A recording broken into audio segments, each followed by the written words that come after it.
Hello people, I am Galactic from Galactic's Tutorials, and I will fully teach you everything that you need to know about Gimp.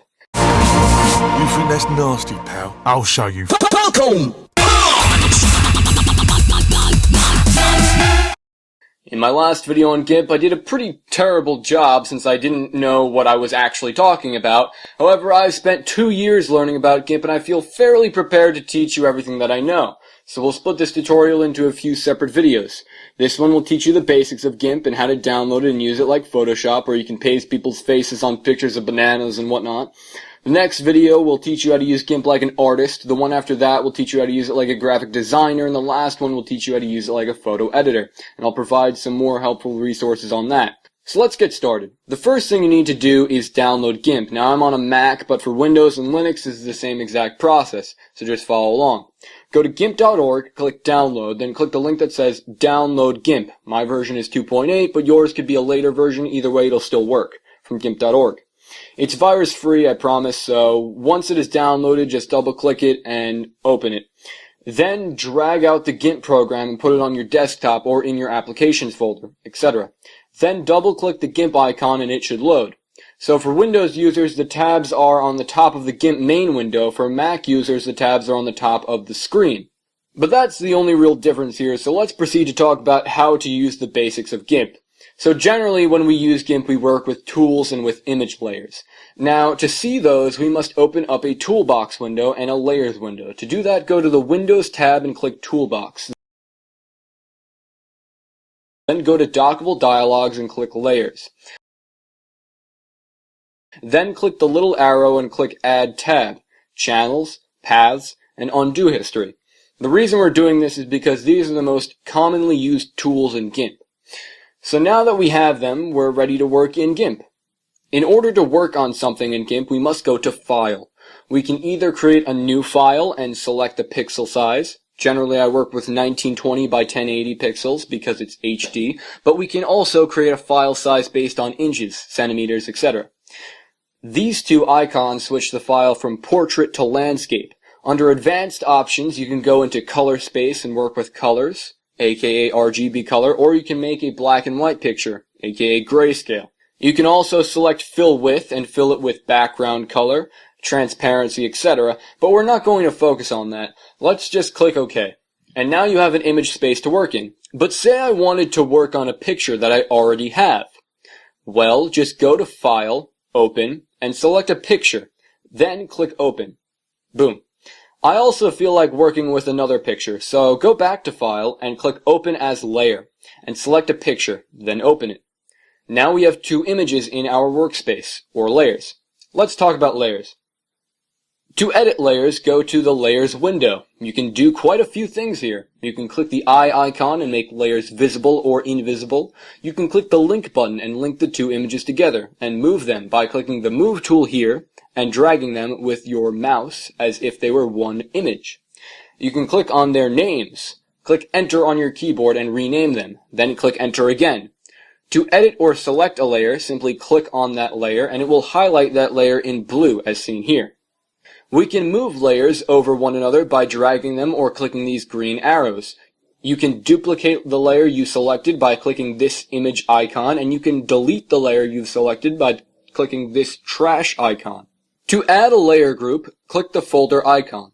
Layer groups basically make it easier to organize layers. So to add an image to the layer group, just drag it in. To remove an image from a layer group, drag it down. We can also create new layers completely from scratch. To do that, click this paper icon.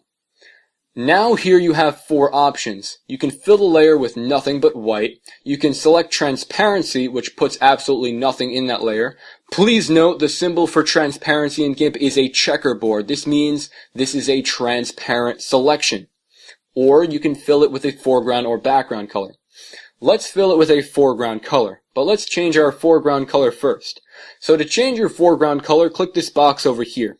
Then click around a bit and select a color. Then click OK. Then click OK over here. Now we have a blue layer. We'll place it in our layer group. But we don't want the blue to cover our other image. We just want it to give a blue hue.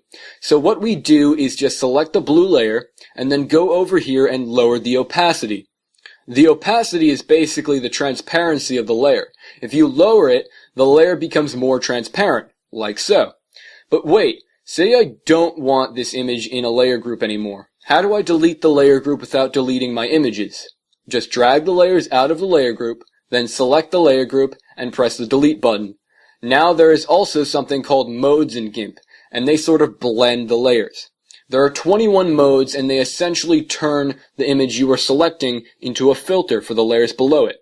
So for example, if I select dissolve on this blue layer, it will give the layers below it a gritty blue texture. We could go into all of these, but we'll just skip this until later. For now, if you want to learn about what all of these do, then click the second link in the description, or just test them out for yourself. Let's wrap up what is in the layers window.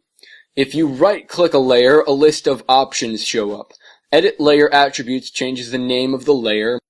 Merge down combines the current layer with the layer under it. This is not very useful, and I didn't want to do that, so to undo an action that you did, just go to the undo history window and click the point where you want to be at, like so.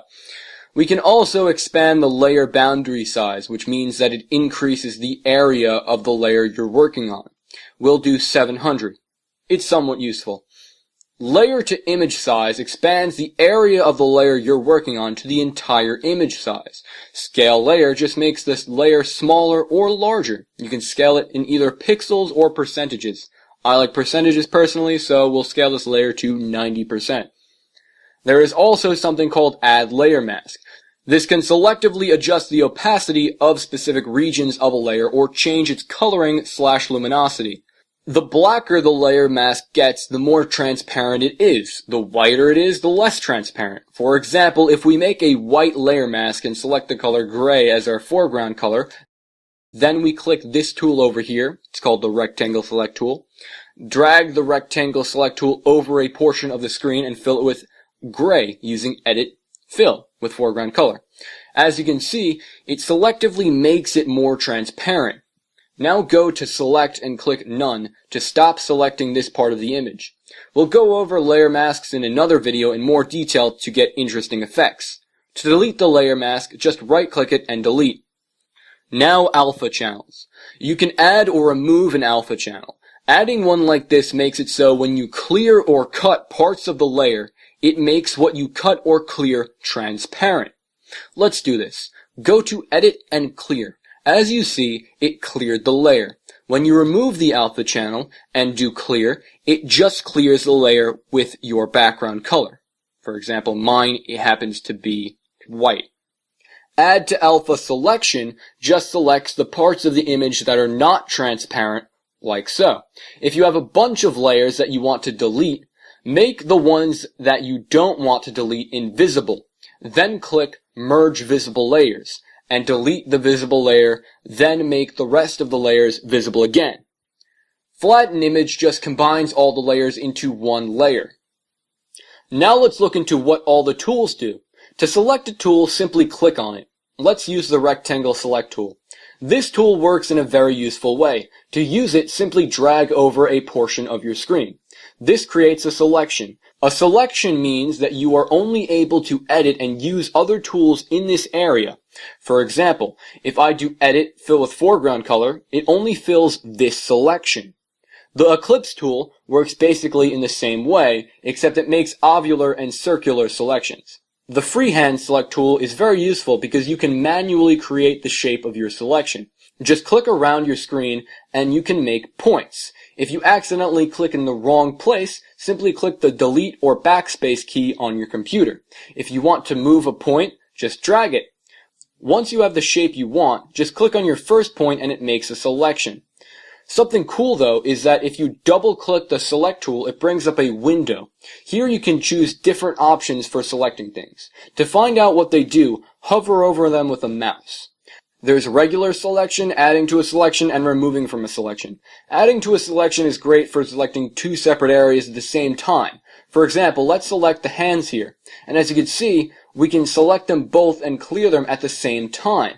We can also select feathery edges, and that makes it so that whatever we fill the selection with, let's go to edit fill with foreground color, whatever we fill it with, it has blurred lines or smooth edges, and we can blur them further if we increase the featheriness.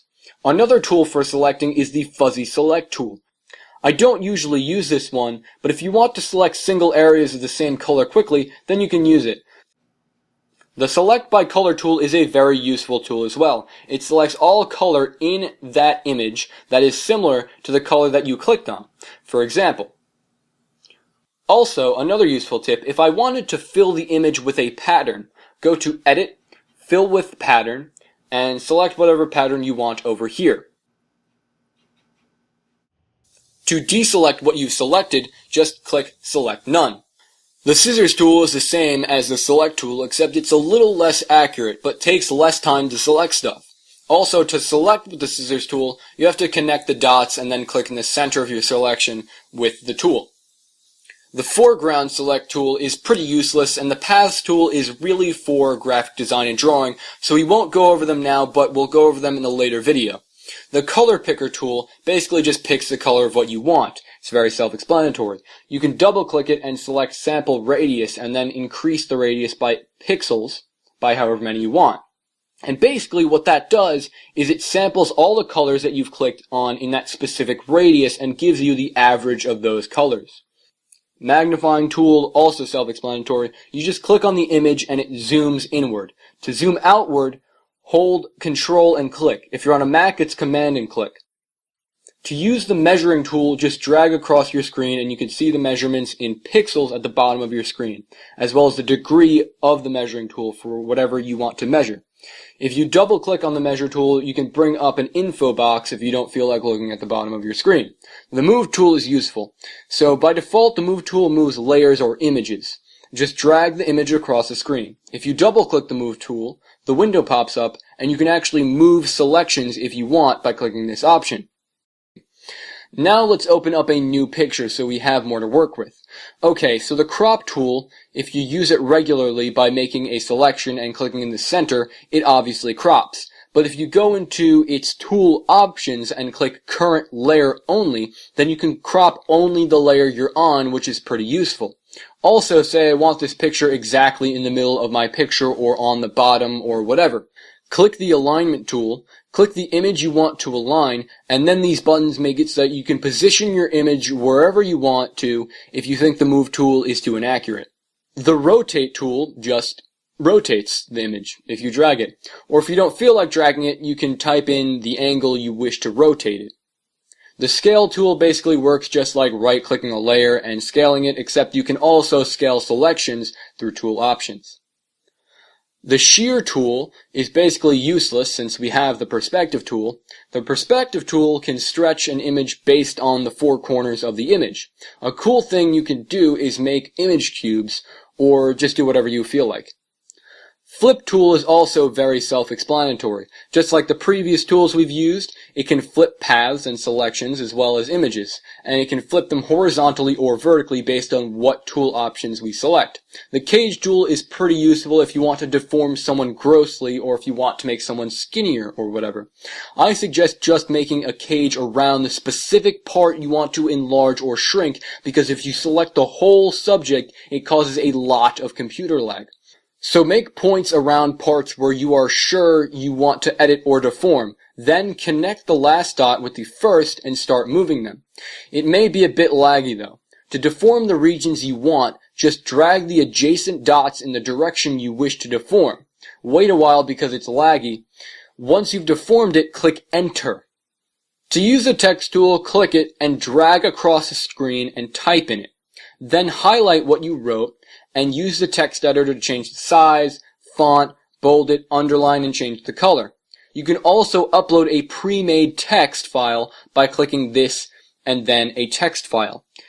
Please note that all the fonts that Gimp provides are just the default fonts on your computer, and you can use them for commercial use. If you use the Move tool, you can move the text around the screen and you can flip it or rotate it like any other image. The Bucket tool. Just select a color and click an area of a certain color you wish to fill or a selection, and boom, it will fill it with that color. You can also change the opacity of the color if you don't want the color to be as strong, or you can fill it with a pattern. The blending tool blends colors within a selection or the entire image if nothing is selected. You can blend from foreground to background or select some other colors to blend like rainbow. You can change the shape of the blend. For example, we can make a swirly effect. And if we want to, we can change the opacity. To blend, just click from where you want the blend to start and drag out to where you want the blend to finish. Making a short blend will have very significant contrast, and making a long blend will have lots of gradient. The pencil, paintbrush, eraser, airbrush, and ink tool are all for art or photo editing and graphic design, so we'll cover them later. The copy tool, perspective tool, and heal tool aren't necessarily useful to us either in this video, so we'll go over them later. The blur tool makes hard edges look fuzzy by clicking and holding your mouse over the edges. You can change the brush or the size of the brush here. Basically, it works just like increasing the featheriness. Technically, by holding Control and clicking and dragging your mouse, you can sharpen edges, but this often isn't as functional as the blurring effect is. It's Command-click on Mac, by the way. The smudge tool works similar to the blur tool, except this smudges colors together, and the dodge and burn tool is really only for art and shading as well, so we'll cover them later. Now we'll briefly go over what the tabs do. We pretty much know the functions of the commands under the File tab. File New creates a new file, File Open opens up an image to work on, and File Open as Layer adds another image to work on, and you can add as many as you want. Save or Save As just saves the project you are working on. It doesn't save it as a picture, but as a GIMP file, so when you click on it again, it opens up to where you left off and you can continue editing. Export and Export As exports the file in the format of a picture. The format you can use for pictures are .jpeg and .png. You can show a preview of your image by clicking the option here, and you can increase or decrease the quality and check the file size here. Please note, if you want to export transparent images like this, export it as a .png or else it won't be transparent. Under the Edit tab, we have a few commands we didn't go over. Undo and redo are obvious, they just undo or redo your previous actions. There is also cut, copy, and paste. So pretty much if you select something, you can go to edit and cut or copy it. If you don't select something, then by default you just cut or copy the layer you're on. Then if you want to use or paste what you've just copied or cut, then go back to edit and click paste.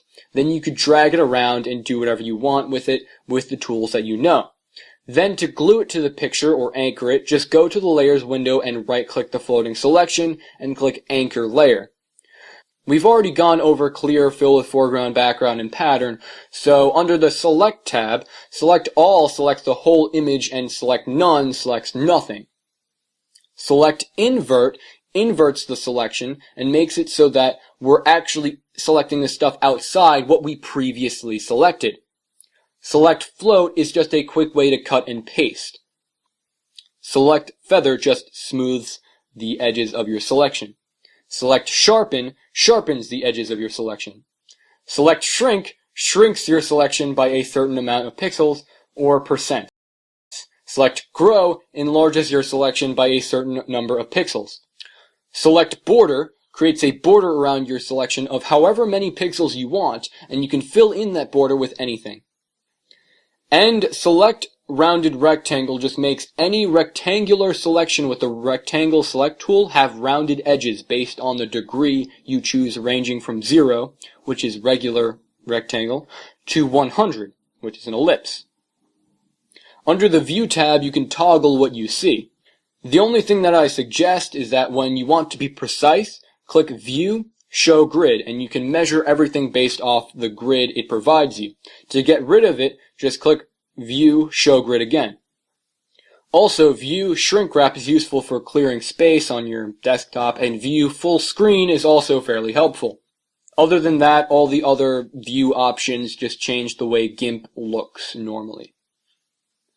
Under Image, you can go into Mode and change it from black and white to using color. You can also change the way the colors look by clicking Mode, indexed, and selecting a custom color palette. This is particularly cool looking, so it might come in handy for later. Image transform transforms the whole image, not just a single layer, by flipping it, rotating it, etc.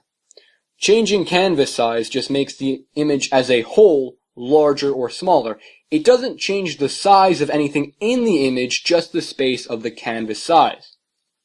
Fit canvas to layers and crop canvas to selection is pretty self-explanatory, and print size is only useful if you're literally printing your pictures, so have fun with that if that's your thing. Scale image makes the entire image with everything in it larger or smaller. Just note, if you increase the size of your image by a lot, like more than 125%, then it will look very blurry up close. Crop to selection is self-explanatory. It crops the image to your selection. Auto crop image takes out the parts of the image with nothing in it. So for example, it took out all of this empty space here.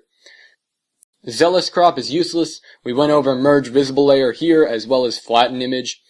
Guides. I tend to not use guides because I like the grid better, but basically if you want to make some guides, here's how it works. Select a move tool and just drag from the left or the top of your screen to make guides. You can make as many as you want. To delete them, just drag them back to the left or the top of your screen. They're only useful for measuring though, and that's the purpose that they serve. So anyway, back to the image tab. For the configuring of the grid, the only things that are useful here are the spacing. You can make that bigger or smaller in pixels. Also, changing the foreground color of the grid helps sometimes if you're dealing with a lot of black. Image properties is not really useful here. The layer tab is similar to the layer window. You can create a new layer. It can be white, transparent, etc. You can create layer groups, merge down. Stack and mask just translates to layer masks. The stuff in transparency is actually useful though. Let's open up a new picture of this. Color to alpha makes any color you select transparent, which is very useful. Also, alpha to selection is extremely useful if you want to select transparent objects, like text or anything really. Very useful. Transform works the same way it worked with the main image, except it's just for individual layers. Everything else is pretty easy.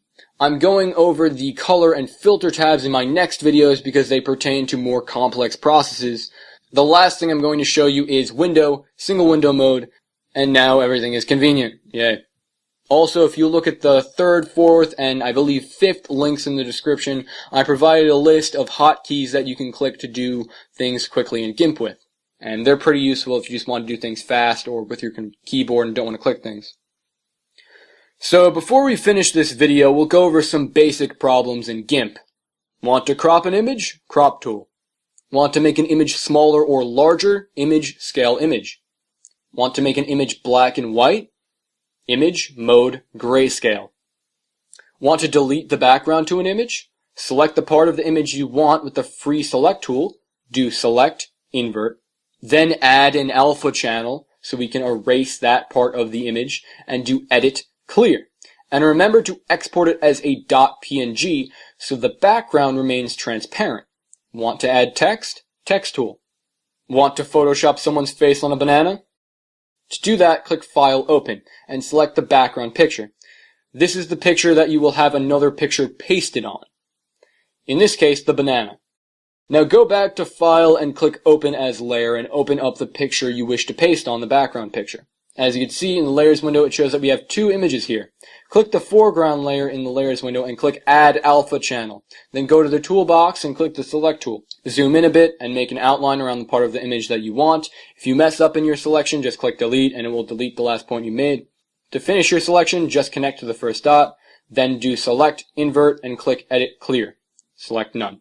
Good, now we have a floating head. But we want to make the head a certain size, so just go to Layer, Auto Crop Layer, then go back to Layer and click Scale Layer.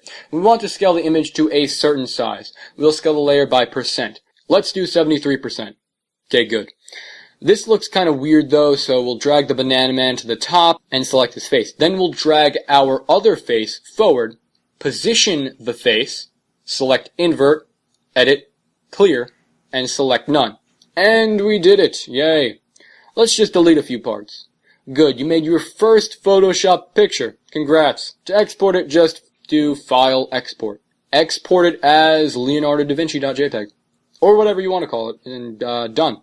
So yeah, now you know how to use Gimp and mess around with whatever photos you want. In my next video, I'll go into more advanced things like using Gimp to draw, animate, create logos, icons, graphics, and professional looking photography.